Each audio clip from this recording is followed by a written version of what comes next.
Este es El Mundo del Derecho y el Derecho en el Mundo, un programa de análisis, comentarios y discusiones sobre temas de actualidad tratados desde una perspectiva jurídica.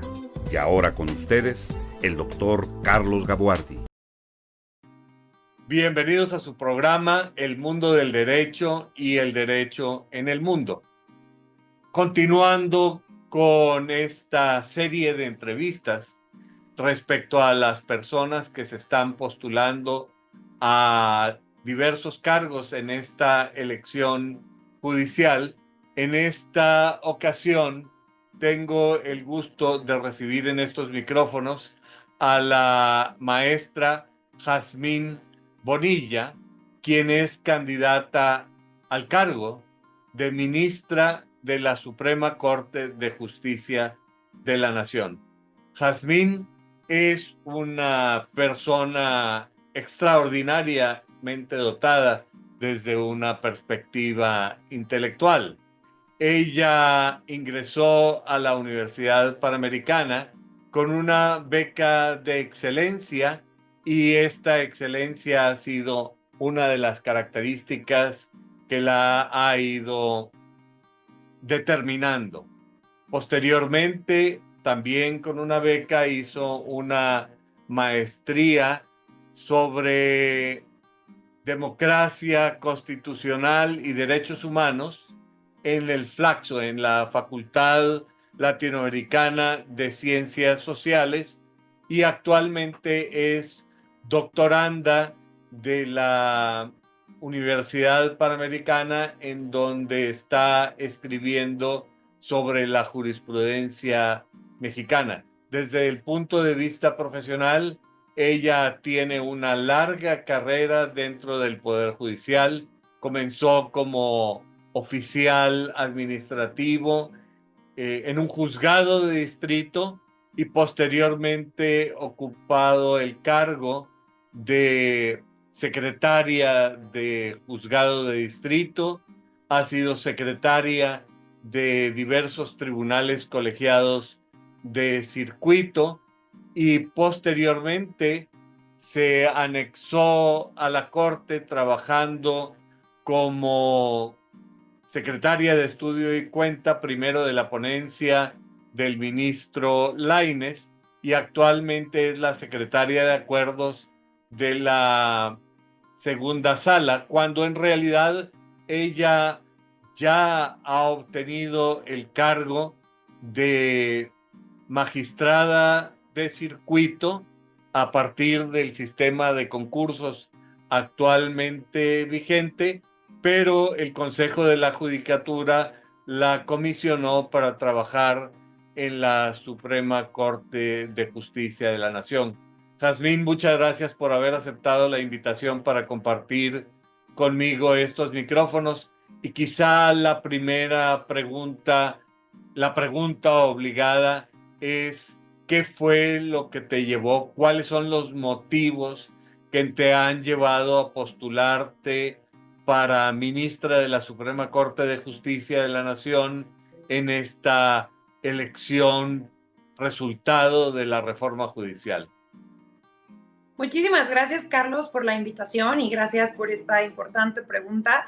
Pues lo que me animó es, ya lo has dicho bien, tengo una carrera judicial y una de las razones por las que yo decidí hacer carrera judicial en mi vida fue precisamente por el ánimo de solventar este anhelo de justicia que muchas mexicanas y mexicanos tenemos, pero hacer algo en concreto, y decidí hacerlo desde el Poder Judicial.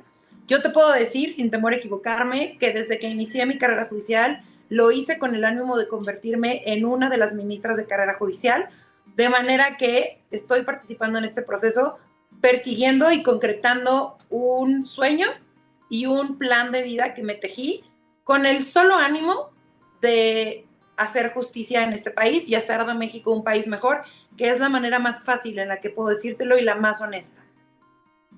De alguna manera, tu carrera había llevado una consecución lineal bastante exitosa, pero francamente esto es un cambio estrujante.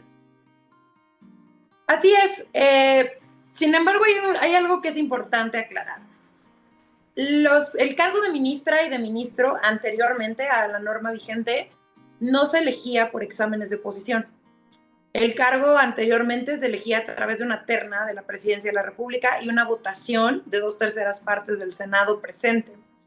De manera que la vía que yo había elegido para ser ministra en su momento, en algún momento me iba a tener que llevar a que mi nombre estuviera en el escritorio de la Presidencia de la República, donde quiera que ésta se ejerciera, fuera en Los Pinos o en Palacio Nacional.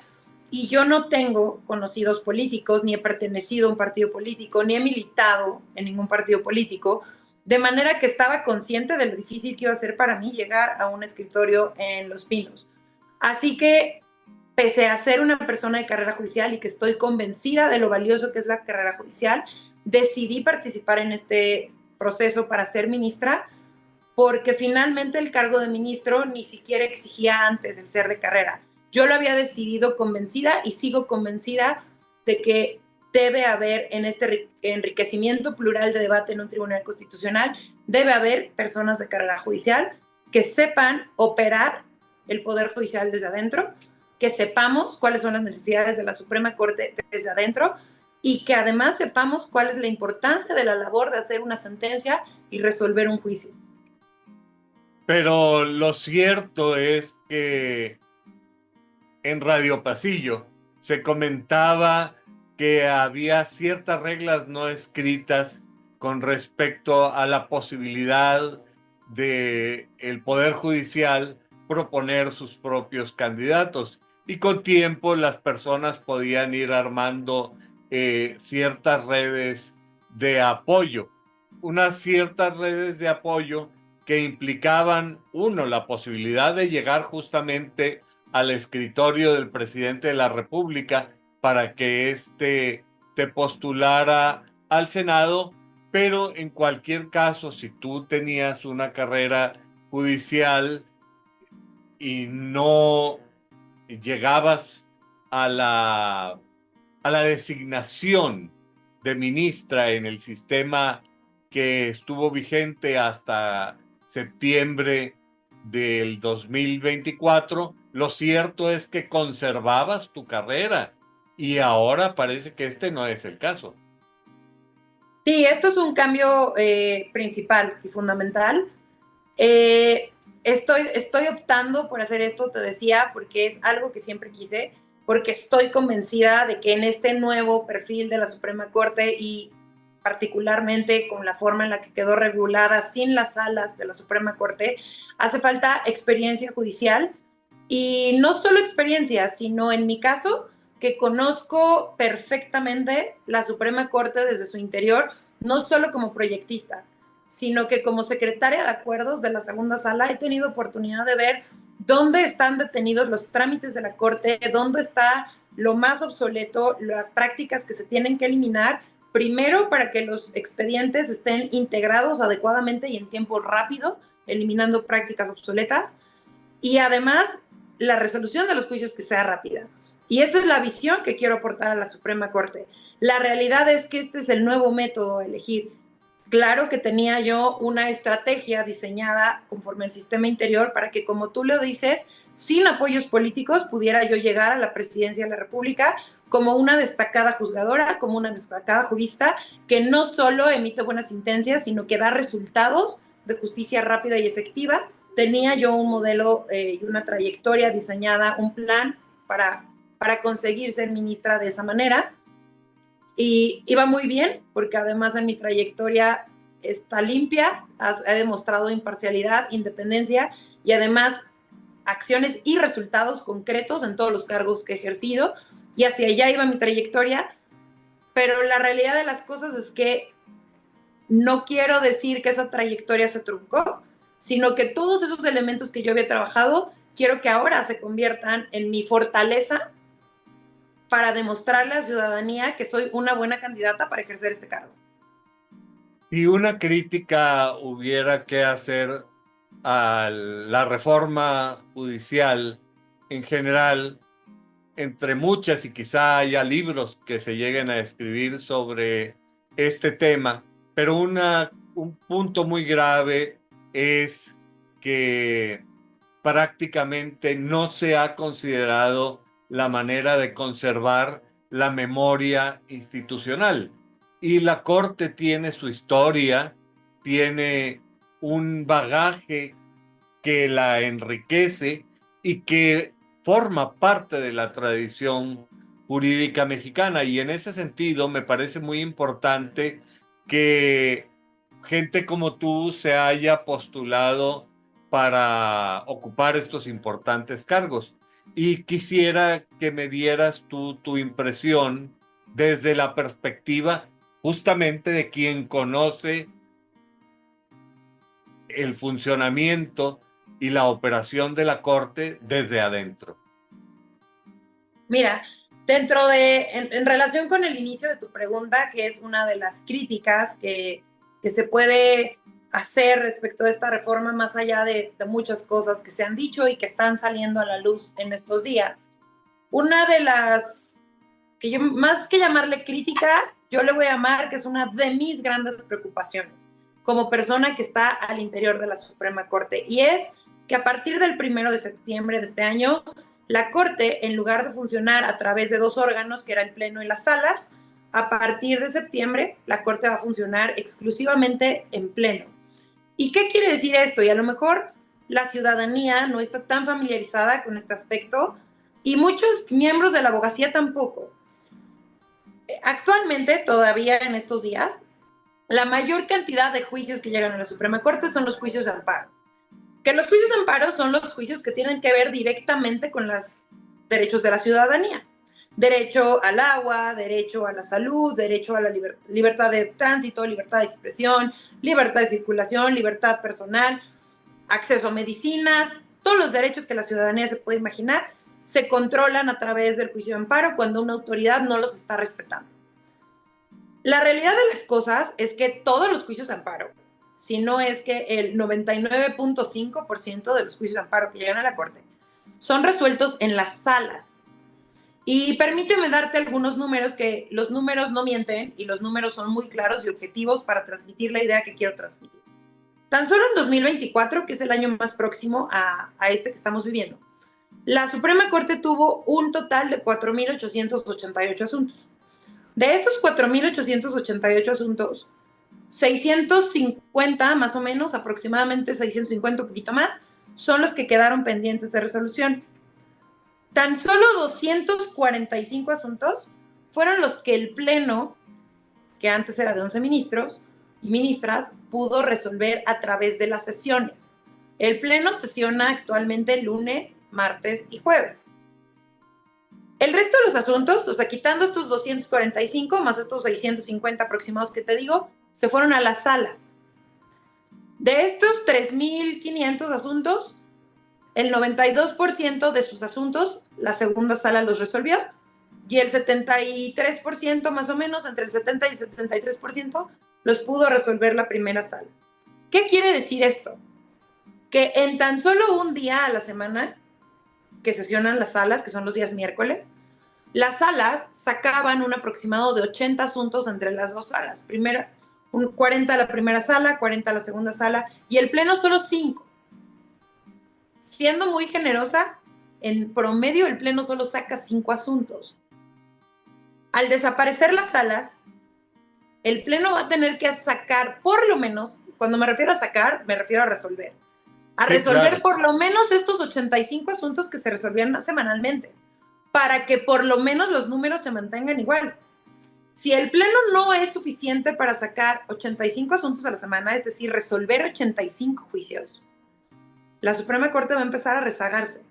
Y entonces este anhelo de justicia rápida y justicia eficiente que esta reforma pretendía, o fue una de las banderas que estuvo alzando, que estuvo izando esta reforma, no se va a satisfacer.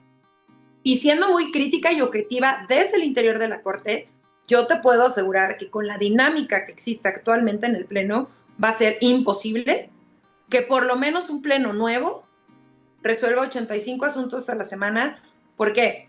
Porque va a haber 9 personas nuevas. No sabemos si las 3 ministras que están en funciones van a resultar electas.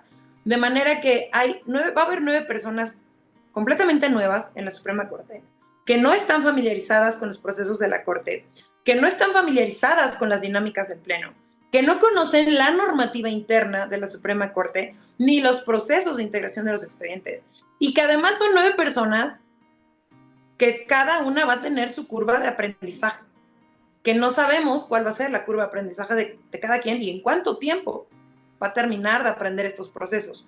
De manera que, tomando en cuenta todas estas consideraciones, el 1 de septiembre el Pleno se va a tener que enfrentar a resolver los expedientes que hayan quedado pendientes ahorita de la Suprema Corte que esté en funciones. Así que esta es una crítica puntual que se tiene que hacer esta reforma, pero que yo, más que ver como crítica, yo la quiero ver como mi fortaleza, porque en los puestos en los que he estado en la Suprema Corte y particularmente en el que me encuentro ahorita, he tenido la oportunidad de proponer acciones concretas para eliminar estos trámites engorrosos, estos trámites obsoletos y agilizar la resolución de los juicios que han funcionado. Y tan han funcionado que la segunda sala de toda la Corte actualmente es la que menos rezago tiene y la que más rápido tramita un expediente. Entonces, eso es algo que yo quiero ver como mi fortaleza, como un área de oportunidad en la que se puede trabajar y que además, como decimos en México, bajita la mano, yo ya tengo preparados documentos que quiero llevar al Pleno como acuerdos generales para regular esto y que los asuntos no se tarden, porque justicia tardía no es justicia. Bueno, a eso me refería justamente cuando hablaba sobre la memoria institucional. Un fenómeno que se va a dar en la Corte y que está siendo replicado por lo menos en la mitad de los tribunales colegiados de circuito de todo el país. No sé si a alguien se le ocurrió pensar que este reaprendizaje y este proceso de empezar a conocer el trabajo iba a tener tantas implicaciones para el funcionamiento de la labor jurisdiccional que, más allá de los eufemismos, se trata de los procedimientos necesarios para impartir justicia. Y en este caso, la justicia de amparo, que en México es la que define y determina en última instancia los derechos controvertidos. Ahora, tú me dices que tienes algunas ideas ante esta problemática justamente de la eliminación de las salas. A mí me gustaría preguntarte, ¿qué crees tú que había en la mente de las personas que diseñaron este sistema de eliminación de las salas?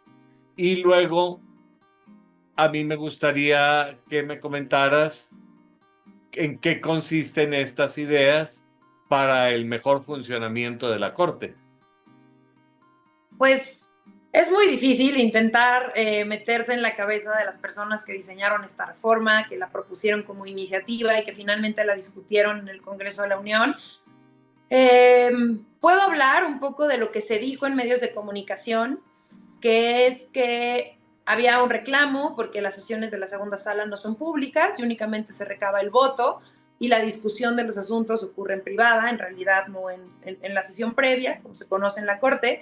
Y puede ser un poco ese el ánimo de subir todo a pleno, dado que las sesiones del pleno son completamente públicas desde hace un buen tiempo en la Suprema Corte.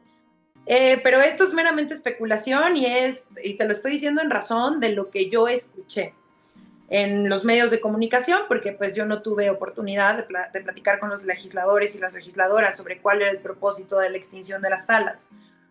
Pero lo que sí estoy convencida es que no se dimensionó el problema que representaría su extinción en perjuicio de la ciudadanía, porque como te decía, las salas actualmente son las que resuelven la mayor cantidad de asuntos en la Corte, que además son los asuntos que se vinculan directamente con la ciudadanía, porque el Pleno conserva por lo regular únicamente las acciones de inconstitucionalidad y las controversias constitucionales. Son muy pocos los asuntos de amparo que se resuelven en el Pleno. Pero más allá de esto, porque insistiré y es algo que aunque no me haga muy feliz, es una que es una norma vigente porque de hecho las salas se van a extinguir. Entre las acciones que yo estimo muy pertinentes, lo primero que hay que hacer es eliminar muchísimos trámites obsoletos físicos que existen en la Suprema Corte actualmente de la Secretaría General de Acuerdos desde el inicio. También te voy a dar números para más o menos ser claros. El tiempo de días promedio de días que tarda un asunto en llegar de la Secretaría General de Acuerdos a las Secretarías de Acuerdos de las salas es de 48 días. Tiempo promedio. Y el tiempo promedio que se tarda en las Secretarías de Acuerdos para ser resuelto y archivado es de 145 días. De manera que estamos hablando de un tiempo promedio de 200 días que un asunto está en la Corte. Esto es casi un año, ¿no? Si tomamos en cuenta que un año tiene 365 días, es casi un año. Claro que hay asuntos más rápido que otro, pero estoy hablando de promedios. En la segunda sala, los tiempos se reducen enormemente. Primero, porque en la Secretaría de Acuerdos apliqué acciones inmediatas para eliminar tramititis, que es algo que en la Suprema Corte existe, muchos trámites absurdos, engorrosos, obsoletos, que no tienen pies ni cabeza. A mí me gusta hablar muy coloquial, y que no tienen sentido en una era de tecnología, en una era en la que muchos de los juicios son tramitados electrónicamente, porque muchos de los juicios las partes piden que el expediente se tramite electrónicamente. Por ahí es eliminar muchos trámites engorrosos, que por poner un ejemplo es el hecho de esperar a que la pieza postal llegue, una vez que llegue se pegue en una hoja, la hoja se firme, se escanee, se cargue el expediente electrónico. Son trámites en los que se pierde mucho tiempo. Pareciera que no, pero si eso lo multiplicas por la cantidad de asuntos que tiene la Corte, son trámites que quitan mucho tiempo innecesariamente. Segundo, hay asuntos, muchos asuntos que llegan a la Corte que el medio de defensa se hizo valer fuera del plazo legal. Esto jurídicamente se conoce como extemporaneidad. No tiene caso que las ministras y los ministros de la Corte estén discutiendo en una sesión de pleno públicamente si el asunto llegó oportuno o no, porque eso es fácilmente comprobable. Entonces, en la segunda sala implementamos acciones para que este tipo de asuntos que están fuera de plazo no le quiten el tiempo, lo voy a decir de la manera más coloquial, que no quiten tiempo de los ministros en discutir si un asunto llegó 3 días después o 5 días después. Cuando la discusión de una ministra o un ministro se tiene que enfocar en los derechos y las libertades de las personas, en discutir si el Estado mexicano tiene la obligación de reparar e integrar el daño a una persona, a una madre buscadora que su hijo o su hija fue víctima de desaparición forzada. En discutir si el Estado mexicano tiene la obligación de dar medicamentos a las personas enfermas o diagnosticadas con VIH, diagnosticadas con cáncer. Si el Estado mexicano tiene la obligación de garantizar la educación inclusiva a personas con discapacidad, niñas, niños y adolescentes con alguna discapacidad. Si es justo o no es justo que un niño haya sido expulsado de sus clases de natación solamente por tener un diagnóstico de síndrome de Down, cuando ha demostrado que está apto para realizar la actividad física en igualdad de circunstancias que sus compañeros y sus compañeros. Esos son los asuntos que tiene que estar discutiendo el Pleno de la Suprema Corte a partir del 1 de septiembre. No si un asunto llegó o no llegó en 15 o 20 días. Porque si está debidamente probado que la demanda no llegó en tiempo, no hay materia de discusión. Entonces, ¿qué es lo que tiene que hacer un tribunal constitucional? Debatir con seriedad los derechos y las libertades de las personas. Entonces, esas son las acciones que se implementaron en la segunda sala, que dieron resultados y que siguen dando resultados, tan es así que la segunda sala tiene muy poco rezago. Parece que sí había problemas en el Poder Judicial, problemas como estos que tú estás comentando. Había acusaciones de opacidad, como tú lo estás comentando, y no hemos tocado ese tema, pero había acusaciones graves, no sé si con fundamento o sin él, pero graves acusaciones de corrupción. Centrémonos en estos 3 problemas: exceso de trámites burocráticos, opacidad y corrupción. La pregunta es si, en tu opinión, esta reforma judicial contribuye a atacar y solucionar estos problemas. Mi respuesta inmediata tendría que ser que no. La reforma, la norma vigente, lo que hace es solucionar, desde mi punto de vista, un viejo debate que existió jurídicamente sobre cómo deben ser seleccionadas las personas juzgadoras. Alguna parte de la doctrina sostenía que tenía que ser a través de exámenes, a través de comprobación, a través de aptitudes comprobadas, y otra parte de la doctrina decía que se tenía que legitimar democráticamente mediante sufragio universal, directo e informado. Esta reforma ¿Quiénes? ¿Qué doctrinarios? Pues existía un debate entre la doctrina europea, la sudamericana, Estados Unidos. En México existía un sistema híbrido también porque se trataba de justificar. Por ejemplo, Roberto Gargarella, que es un doctrinario pues de la modernidad bastante reconocido, él sostiene que la democratización en realidad debe venir a partir de las resoluciones, con una buena dosis de conocimiento y aptitudes, y entender que nuestra democratización a veces está justificada precisamente porque, por ejemplo, en el caso de los ministros, quienes eran electos ministros anteriormente eran los poderes elegidos democráticamente mediante sufragio, es decir, los representantes del pueblo, de la ciudadanía, y que era una, digamos, democratización indirecta, porque venía de parte de poderes elegidos democráticamente. Entonces, esta reforma, desde mi perspectiva, más allá del debate jurídico que se pueda dar en torno al respecto, trató de solucionar ese tema. Y aunque izó la bandera de que además lo que se pretendía era una justicia rápida, lo cierto es que de todas las normas que se reformaron, solamente quedó el plazo de 6 meses para el caso de los juicios penales, que por supuesto que es urgente en materia de juicios penales. No está justificado que gente inocente esté en prisión esperando una sentencia. Y el resto de los casos que quedaron en un plazo determinado fueron los asuntos que tienen un interés patrimonial para el gobierno, como son los asuntos tributarios. Pero no existe una disposición expresa que obligue a los tribunales a resolver con prontitud los casos que más duelen a la ciudadanía fuera de aquellos que tienen que ver con la libertad personal. No se puso un plazo para los casos que afectan derechos a la salud, derechos al medio ambiente, derechos a la integridad física, a la integridad mental. Nada de eso quedó en el plazo comprendido. Entonces, como hacía una crítica hace rato en torno a la desaparición de las salas, a mí me parece que lejos de abonar en la transparencia, no se tomaron acciones concretas para eliminar la corrupción, para eliminar la opacidad, porque finalmente están dejando a cargo de la ciudadanía el deber de investigar 881 perfiles, porque van a ser 881 plazas las que se van a tener que elegir. Y en 60 días, en tan solo 60 días, la ciudadanía tiene que elegir 881 personas que consideren idóneas para el cargo, con la poca mucha información que haya, pero se les arroja a la ciudadanía la obligación de investigar estos perfiles.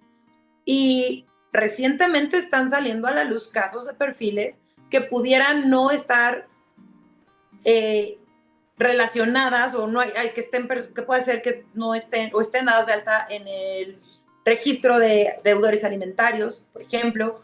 Pareciera, porque no me quiero pronunciar al respecto, porque en México existe la presunción de inocencia, pero que existen casos que potencialmente pueden estar vinculados con el crimen organizado. Por lo menos su reputación es que se ve comprometida. Hablemos. Si bueno, no... la mía no. La mía no, porque está limpia, pero la de otros candidatos. Me refiero a las personas que están siendo cuestionadas en este momento respecto a si son idóneas o no son idóneas. Desde luego que en el caso tuyo, tú tienes todas las pruebas de idoneidad pasadas y todas las pruebas de capacidad aprobadas, no solamente por tu larga trayectoria, sino además con la sanción de todos los concursos que ya has ganado. pero en Así un es. momento determinado la pregunta surge nuevamente con respecto a si esto contribuye efectivamente a mejorar el sistema de justicia. Yo siempre he dicho que me cuesta mucho trabajo que pensar o admitir que el solo hecho de cambiar el método de selección de las personas juzgadoras vaya a tener un impacto inmediato en la eficiencia de la impartición de justicia. Por razones como las que ya te dije, cada persona juzgadora que no sea de las que están en funciones va a tener que enfrentarse a su propia curva de aprendizaje. Va a tenerse que enfrentar al manejo del personal a su cargo. Va a tenerse que enfrentar a conocer la vocación de servicio, que la vocación de servicio no es solo con la ciudadanía, sino también con la totalidad del personal que está a tu cargo, proyectistas, oficiales, personal de mantenimiento, todo este complejo entramado que hace que un expediente esté listo para ser resuelto. No se está atacando con acciones concretas, por lo menos hablaré, me voy a centrar en la Suprema Corte porque es el cargo al que yo estoy aspirando, pero mucho se ha hablado de que el turno de los asuntos, es decir, a quién le toca resolver cada asunto, no es transparente. La reforma no lo toca. Y entonces yo por eso estoy proponiendo que la Suprema Corte urge, porque además esto es un reclamo legítimo ciudadano que incluso yo te puedo decir que yo encuentro injustificado estando en la Suprema Corte, que no haya un acuerdo general, no hay normativa que establezca cómo funciona el turno en la Suprema Corte. Y entonces claro que es lógico que las personas tengan dudas de por qué no se les dice desde el inicio por qué no le, a quién le tocó el asunto, a qué ministra o ministro le va a tocar resolverlo. Si no hacemos transparentes estos procesos, claro que abonan las dudas de si hay cuotas, de si se prefiere que un asunto fiscal, un asunto tributario, un asunto que tiene que ver con alguna política pública impulsada por el gobierno, le toque a determinada ministra o ministro. Entonces, por ejemplo, urge regular eso. Podría yo decirte muchísimos problemas que tiene la reforma que no se están regulando, pero voy a insistir en esto. Lo que otras personas ven como problemas u obstáculos para hacer bien las cosas, porque va a haber gente que diga, es que la ley me quedó a deber, la ley me faltó. Eso es algo que yo veo como una fortaleza y que yo veo un área de oportunidad. ¿Por qué? Porque yo sé cuáles son las atribuciones que tiene la Corte. Y entonces hay muchos de estos huecos o de estas lagunas que dejó la reforma que se pueden solventar, uno, a través de acuerdos generales que la propia Corte emita, porque el artículo 94 constitucional sigue permitiendo que la Corte emita acuerdos generales, y dos, mediante el ejercicio y celebración de convenios de colaboración con los poderes judiciales locales, con las fiscalías, con la Defensoría Pública, que en este caso no depende de la Corte, sino que depende de el ahora Consejo de la Judicatura Federal, con la academia, con las organizaciones no gubernamentales, con las asociaciones civiles, con representantes de grupos vulnerables. Todos esos convenios de colaboración se pueden resolver para además solventar problemas incluso de lentitud en la impartición de justicia local, como una idea que a mí se me ha ocurrido y que he estado pensando y trabajando es, como Suprema Corte podemos celebrar un convenio de colaboración con los sistemas de impartición de justicia local, y lo voy a decir de una manera muy coloquial, preguntarles, ¿cuáles son los asuntos de los que más tienes? ¿Cuáles son los juicios que más tienes? De estos juicios, ¿por qué se están deteniendo? ¿Cuál es el criterio que está evitando que salgan estos asuntos? Y una vez que nos lo digan, entonces volteas a ver a los colegiados de circuito y decirles, ¿qué amparo directo tienes detenido de este tema? Este y este. La Suprema Corte lo atrae, lo resuelve, genera el precedente obligatorio, porque ahora estamos en un sistema de jurisprudencia precedente obligatorio, que con una sola sentencia es posible generar el precedente obligatorio, y una vez resuelto ese asunto, se hace llegar inmediatamente a la justicia local para que todos esos expedientes que estén detenidos puedan salir con prontitud y la gente deje de esperar por una sentencia por tanto tiempo. Esto no está en la ley. Y no va a estar porque no hay pronto una iniciativa que hable de esto. Se pueden celebrar convenios de colaboración en materia de capacitación. Es una realidad que muchos sistemas de justicia local y tribunales que no pertenecen al Poder Judicial, como justicia contenciosa administrativa y justicia agraria, es una realidad que están algunos órganos muy reticentes aún a la aplicación obligatoria de los tratados y las normas internacionales en materia de derechos humanos. Jornadas de capacitación desde la Suprema Corte para que sepan cómo ejercer el control de constitucionalidad, el control del parámetro de regularidad constitucional. Entonces, es una realidad que la reforma se quedó corta, porque por ahí lo dijeron los medios, los canales públicos, que informaron que era una reforma judicial, porque solo se estaba tocando a los poderes judiciales, pero que vendría una reforma a la impartición de justicia que tocara incluso a las fiscalías y los métodos de impartición de justicia. Pero la justicia no puede esperar a que venga esa reforma. Entonces se necesitan acciones concretas para impulsar desde la Suprema Corte en tanto esta reforma se da, que no sabemos si se va a dar. Bueno, ahí hay dos temas que a mí me gustaría comentar contigo. El primero es que en México existe una larga tradición de pensamiento mágico, es decir, de pensar que por decreto se pueden solucionar los problemas. Yo voy a hacer una reforma que diga que a partir de hoy todo el mundo va a tener vivienda y a los 3 días que entra en vigor la norma, o ahora que todo entra al día siguiente de su publicación, yo no sé, pero me imagino que las personas que redactaron esto piensan que mágicamente todas las personas van a tener vivienda. Concretamente, dentro de la reforma judicial, se establecen trámites de 6 meses para la resolución de asuntos fiscales. Y tú dices, no se establecen términos cortos para resolver otras cosas. Tú eres una experta en el manejo de la segunda sala. ¿Tú crees que es realista esperar que en 6 meses se agote un amparo estudiado a conciencia cuando no va a haber salas, cuando todo le corresponde al Pleno? Incluso te preguntaría más, existiendo las salas, ¿es realista que esto suceda? Pues simplemente te daba los números hace rato. Hay un promedio de 200 días de que llega un asunto a la Corte a que sale. 6 por 3, 18. 6 meses son 180 días.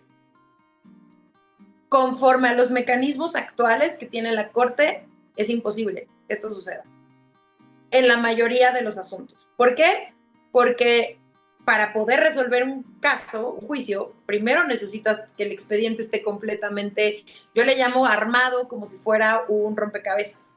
Entonces, un expediente, porque muchas personas no saben lo que significa integrar un expediente. Entonces, yo hago un poco el símil a un rompecabezas. Imaginen que es un rompecabezas donde cada pieza tiene que embonar perfectamente. Para que un expediente esté listo para ser resuelto, necesita que cada pieza embone perfectamente.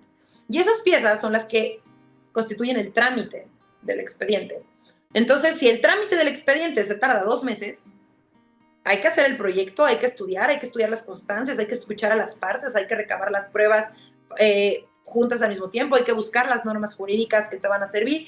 Y además, estos en una marcha en la que se tiene que ir listando el expediente con anticipación, porque la ley de amparo exige que antes de que un juicio se resuelva, se liste con la debida oportunidad.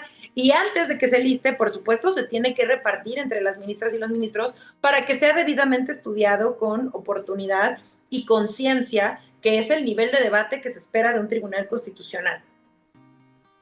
Entiendo lo que tú me estás diciendo en el sentido de que algo se podría mejorar, pero aún así no se llegaría al plazo deseado de los 6 meses y que con la nueva conformación de la Corte aún sería menos realista. Pero me imagino que estas propuestas que tú llevarías al Pleno de la Suprema Corte y que ayudarían a mejorar todas estas problemáticas y otras que seguramente tú ves y tienes en mente, pero que en este momento no tocamos en nuestra conversación, forman parte de tus promesas de campaña. Así es que a mí me gustaría que tú me comentaras un poco sobre cuáles son los objetivos o promesas tuyas de campaña, y en un momento determinado que tú me dijeras qué es lo que has aprendido en lo personal y como jurista de este proceso al que te han obligado a entrar. Mira, más que promesas de campaña, a mí no me gusta llamarlas promesas, porque esta palabra está muy asociada a las campañas políticas, y las personas juzgadoras no somos políticos y no pertenecemos a la política. Yo lo que estoy ofreciendo son acciones concretas a implementar a la Suprema Corte. Pero voy a decir algo que es muy importante y que quizás a muchas colegas y colegas míos a muchas personas, colegas mías, no les va a gustar. En estos 60 días, y va relacionado también con tu segunda pregunta, todo no termina en los 60 días, pero en estos días he escuchado muchas ideas de lo que se tiene que hacer, pero pocas acciones concretas de cómo hacerlo. Y mucho se debe a que no se conocen estos datos que te estoy diciendo, que son numéricos, y la manera más objetiva de reflejarlo es a través de los números, porque los números no mienten. Claro. Eso es por una parte. Segundo, existe como un profundo desconocimiento entre la ciudadanía de cuáles son las competencias de cada órgano del Poder Judicial. Mucho se ha contribuido también a que en estas campañas se ha dado a entender a las personas que el Poder Judicial lo mismo puede hacer leyes, que lo mismo puede instaurar una política pública, cuando no es así. Las leyes le tocan al Poder Legislativo y las políticas públicas le tocan al Poder Ejecutivo. ¿Qué hace el Poder Judicial? Revisa que las leyes sean constitucionales y revisa que las políticas públicas también lo sean, y revisa que todas las autoridades del país estén resolviendo conforme a sus competencias constitucionales sin lesionar los derechos de la ciudadanía. Ahora, se ha llegado a pensar que un ministro o una ministra tiene a su cargo directo el decidir si una persona que está en prisión sale o libre o no, o si es condenada o absuelta. Fiscal o, Y eso o le cualquier toca. cosa que se le plantea. Y eso le toca a un juez penal, quien decide por primera vez si alguien es inocente o culpable a través de su sentencia. Es un juez penal, ya sea local o federal, que un juez penal no es un ministro de la Corte. ¿Qué es lo que hace la Corte? La Corte lo que revisa, por ejemplo, es si en esa sentencia se aplicó una ley que es inconstitucional, o fija el parámetro que deben seguir los jueces para determinar si un proceso penal está viciado porque se cometieron actos de tortura, por ejemplo. Entonces, estas campañas han abonado en la confusión de funciones que tiene cada órgano del Poder Judicial, sea local o federal. Eso es por una parte. He escuchado un poco de acciones concretas. Entonces, regresando a tu pregunta en cuanto a las promesas, te decía, a mí no me gusta hablar de promesas, porque además esta palabra tiene una connotación negativa en la población, porque mucha gente está cansada de que les prometan y no les cumplan. Y el único compromiso que tenemos o debemos tener las personas juzgadoras es con la justicia imparcial, independiente, prudente, objetiva y autónoma. Nuestro compromiso es con la Constitución. Y decirle a las personas que en todos los casos que tengamos en nuestras manos siempre les vamos a dar la razón, sería olvidarnos de que nuestra función es juzgar con imparcialidad, objetividad e independencia. Entonces, más que promesas, lo que yo tengo son ideas claras y acciones concretas de lo que se debe hacer. Ahora, esta es otra cosa importante que voy a decir. La Suprema Corte es un órgano colegiado. ¿Qué quiere decir esto? Que son muchas personas involucradas en la toma de decisiones. Para que una de las acciones, hay acciones que yo puedo implementar directamente en mi ponencia, de la cual yo voy a ser titular y voy a estar encargada. Acciones como, por ejemplo, establecer protocolos para eliminar prácticas de acoso laboral, de acoso sexual, eliminar cualquier forma de violencia contra la mujer. Pero adentro de tu ponencia. Exacto, porque yo puedo ser jefa de mi ponencia y decidir en mi ponencia. Yo en mi ponencia puedo decidir cómo se van a redactar las sentencias. Pero si yo decido que mis sentencias van a ser fáciles y prácticas y con formatos digitales accesibles para las personas con discapacidad, eso va a ser solo en la ponencia de la ministra Bonilla García. Pero si no hay una normativa que obligue a todas las ministras y los ministros a hacerlo, no va a suceder.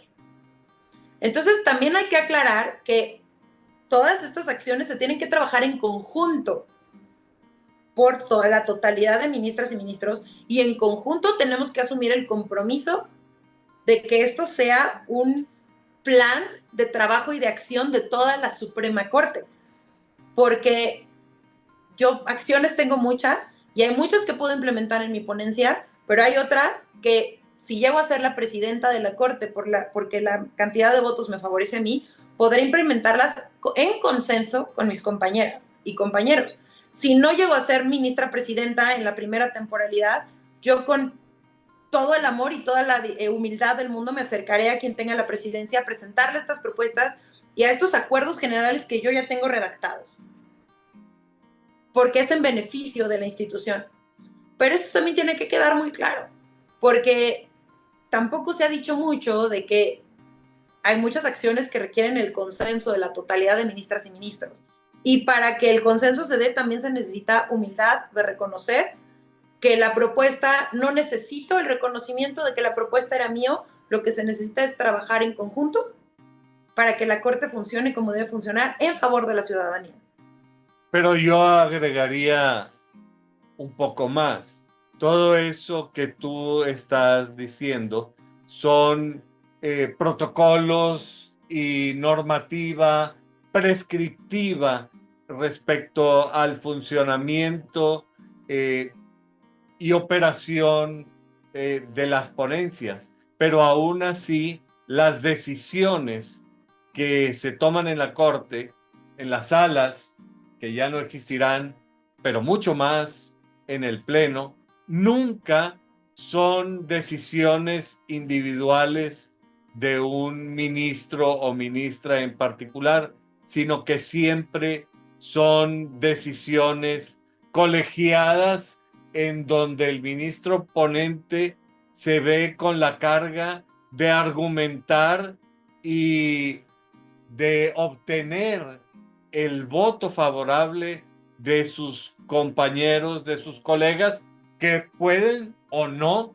tener puntos de vista coincidentes. Muchas veces tienen puntos de vista disidentes. Y en ese sentido, a mí me parece que la forma en que se han estado promoviendo y proponiendo las cosas abona a la desconfianza institucional en la Corte. Me parece que si tú llegaras a ministra, tendrías que hacer algo para reconstruir la confianza institucional en los ministros y en la Corte. Sí, así es. Es un poco dejar la visión individualista, que incluso estas campañas han abonado en un individualismo, porque muy poco se ha dicho de que pueden votar por 5 candidatas y 4 candidatos. Y entonces hay muchas personas que, si tú ves los comentarios en las redes sociales, dicen mi candidata es tal o mi candidato es fulanito, pensando que tienen que elegir uno, cuando lo que se tiene que construir es un órgano colegiado. Y esto no habla más que de esta visión individualista, que se olvida de que la Suprema Corte es un órgano colegiado que tiene que construir en conjunto y que tiene que trabajar en conjunto en favor de la ciudadanía. Porque yo entiendo que todas las personas que estamos como candidatas tenemos este anhelo de que nuestra patria sea mejor y de que la ciudadanía vea colmados sus anhelos de justicia. Y esto solo se puede lograr trabajando en conjunto. Parece que de alguna manera es este espíritu de desconfianza el que permea en toda la reforma, y particularmente quiero referirme al Tribunal de Disciplina Judicial. Será el primer evento, la primera ocasión en la historia de México en la que todos los funcionarios que ejercen la jurisdicción incluyendo los ministros de la Suprema Corte de Justicia de la Nación, estén sujetos a la jurisdicción disciplinaria de un tribunal que también integra parte formal de la propia organización del Poder Judicial en México. Pues mira, a mí lo que más me preocupa del Tribunal de Disciplina Judicial, independientemente del nombre, porque invariablemente escuchar la palabra disciplina, yo creo que a todas las personas nos remonta cuando éramos chiquitas y chiquitos, teníamos poca edad y entonces tu mamá o tu papá te decían te voy a disciplinar y entonces tiene ya de por sí esta carga emocional negativa en muchas de las personas. Independientemente de eso, a mí lo que más me preocupa es la indefinición del Tribunal de Disciplina en cuanto a hasta dónde va a poder sancionar. Es una buena práctica, por supuesto, hacer una investigación adecuada, pertinente y concreta de quiénes son las personas juzgadoras que están cometiendo actos ilícitos e irregulares y sancionarles. Con eso no tengo mayor problema. El tema está en si la manera en la que quedó redactada la normatividad pareciera que permitirá al Tribunal de Disciplina sancionar por criterios jurisdiccionales, cuando eso nunca ha estado sujeto a sanción, porque precisamente una justicia independiente con un arbitrio judicial que no arbitrario, sino de decisión debidamente fundado y motivado, no estaba perseguido a un criterio judicial. Salvo que tu criterio fuera directamente opuesto a una jurisprudencia, por ejemplo.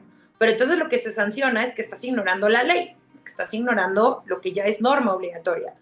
Pero eso es lo que más me preocupa del Tribunal de Disciplina. El estándar de sanción y la autocontención que debe tener el Tribunal de Disciplina, por supuesto, la independencia con que debe operar y la falta de una vigilancia sobre ese órgano.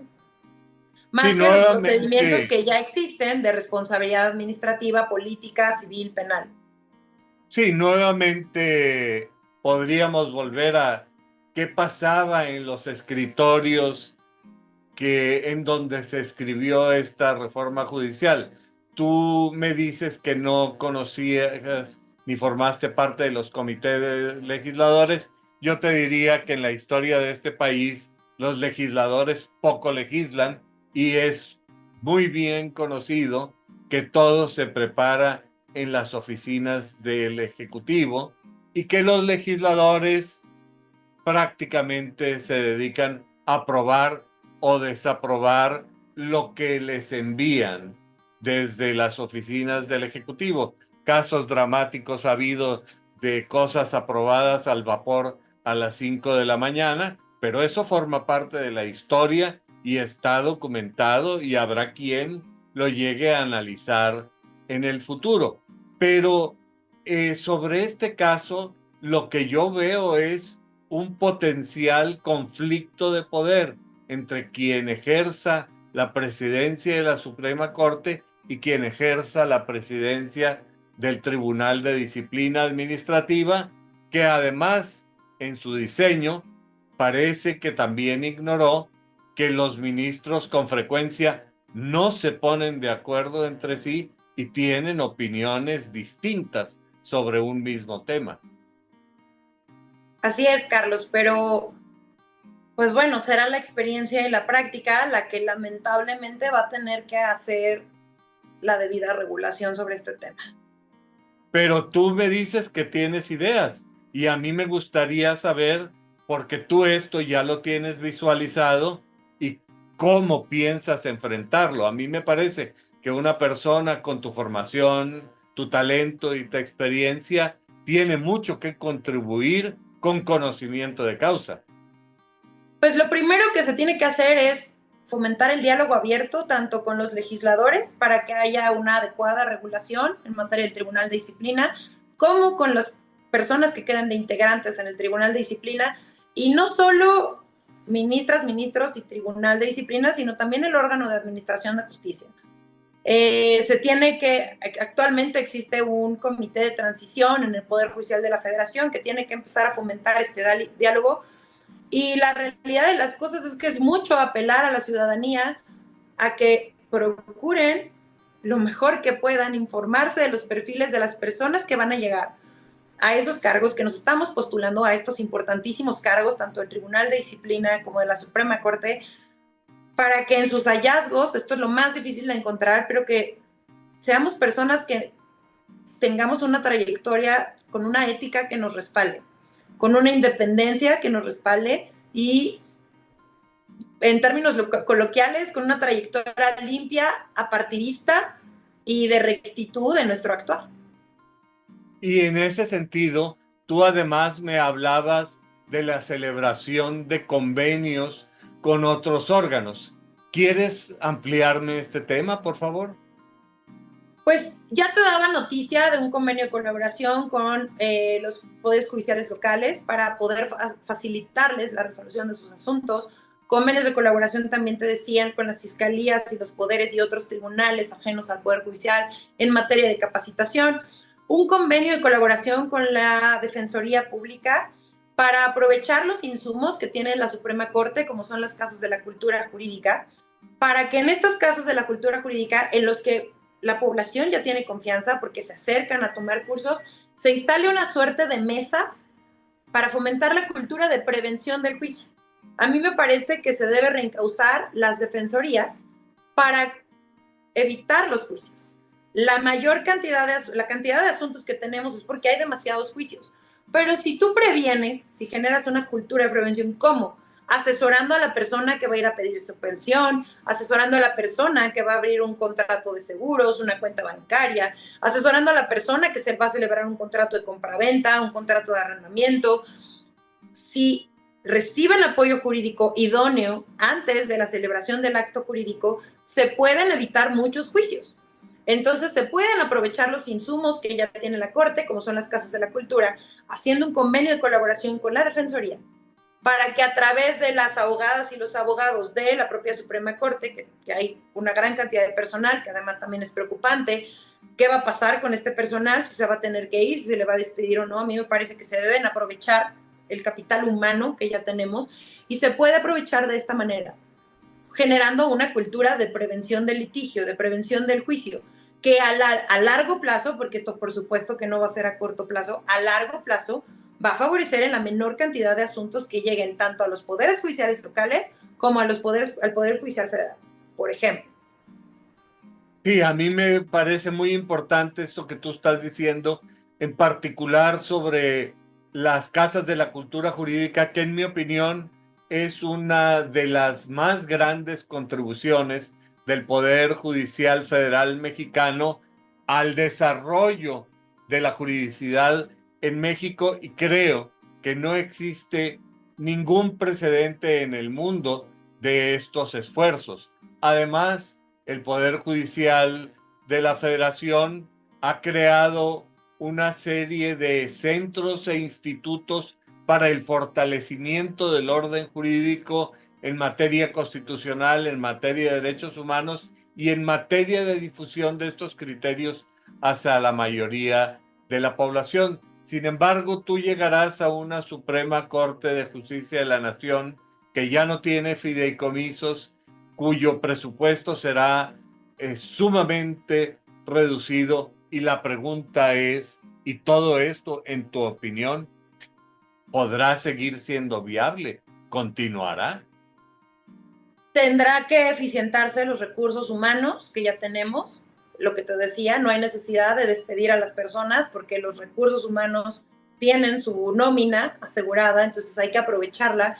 Y por supuesto que se va a tener, y las ministras y ministros actuales lo han dicho, procurar el diálogo cuando este nuevo tribunal, este nuevo alto tribunal entra en funciones en septiembre, cuando ya se tienen que estar, que esto es importante, además se tienen que estar empezando a hacer los presupuestos, la propuesta de presupuesto para ejercer en el año 2026, de manera que construir un fuerte diálogo para garantizar en abono del país, porque no es en favor solo del Poder Judicial, es en favor de la ciudadanía, que tanto el Poder Ejecutivo como el Poder Legislativo han dicho abiertamente que buscan una justicia eficiente que llegue a la ciudadanía, para que se construya un diálogo y el Poder Judicial tenga los recursos suficientes para estos anhelos. Y en este sentido, a mí me gustaría señalar que veo que tienes muchas ideas, muchas proyecciones y una importantísima experiencia y capital institucional que en un momento determinado podrían contribuir al mejor funcionamiento de la Corte. Y también lo cierto es que hemos estado platicando sobre los más diversos aspectos que se refieren al funcionamiento y operación de la Corte Suprema. Pero al ir acercándonos a la conclusión de nuestra entrevista, a mí me gustaría, por un lado, invitarte para que nuevamente nos reunamos en estos micrófonos a participar de algunos de estos temas que requieren, yo creo que una atención particularizada, y a otros que no hemos conversado, pero sobre los cuales me parece que habría que detenerse. Pero Cronos es implacable. Y yo quisiera pedirte que antes de concluir, tú nos hicieras el favor de dirigir un mensaje para el público que semana a semana nos hace el favor de acompañarnos en este programa. Pues antes que nada, repetir mi agradecimiento por escucharnos, por darme un momento de su tiempo para escuchar todo lo que tengo que decir en relación con mi propuesta. Lo primero que quiero después de este agradecimiento es invitarles a votar. Mucho se ha dicho de que no hay que salir a votar, otras personas llaman a votar. Yo les puedo decir, hay que votar porque se trata de elegir a las personas que vamos a tener el poder de decidir sobre tus derechos, sobre el respeto a tus derechos y tus libertades, sobre la garantía de que ninguna autoridad de este país lesione los derechos que la Constitución te reconoce. Por eso es importante salir a votar, porque el Poder Judicial Federal resuelve sobre tus derechos, sobre si mereces agua potable, si mereces medicinas, si mereces un tratamiento médico adecuado, si la autoridad te puede o no quitar tu patrimonio, si mereces una libertad pronta, expedita. Todo eso es lo que se resuelve a través de los juicios de amparo y por eso es importante salir a votar. Y después de este mensaje, quiero invitarte a que votes por mí. Soy Jazmín Bonilla García, candidata a ministra de la Suprema Corte de Justicia de la Nación. Tengo una visión clara, objetiva y acciones concretas a implementar a corto plazo para que lo que la reforma no tocó se alcance a garantizar. Quiero que la justicia sea justa. Quiero que la justicia esté en español y no en abogado. Quiero que la justicia llegue verdaderamente a quien más lo necesita y particularmente a las personas más vulnerables con quien tenemos que reivindicar la impartición de justicia. Te repito, soy Jazmín Bonilla García, candidata a ministra. Me encuentras en la boleta morada con el número 04 del lado izquierdo de la boleta morada y va a ser muy fácil identificarme porque de toda la boleta soy la única candidata postulada por los tres poderes. Creo que esto es muy importante. Boleta morada, número 04, Jazmín Bonilla García. Y al público que semana a semana nos hace el favor de acompañarnos, me gustaría comentarles que si ustedes consideran que la discusión de estos temas resulta importante para el bien del país, yo los invitaría a darle un me gusta a este programa y a suscribirse a este canal. Y sin más por el momento, tendré el gusto de saludarlos, no sin antes despedir a la maestra Jazmín Bonilla García por habernos hecho el favor de compartir estas ideas en este programa. Así es que nos veremos la próxima semana. Muchas gracias, Jazmín. Gracias, Carlos.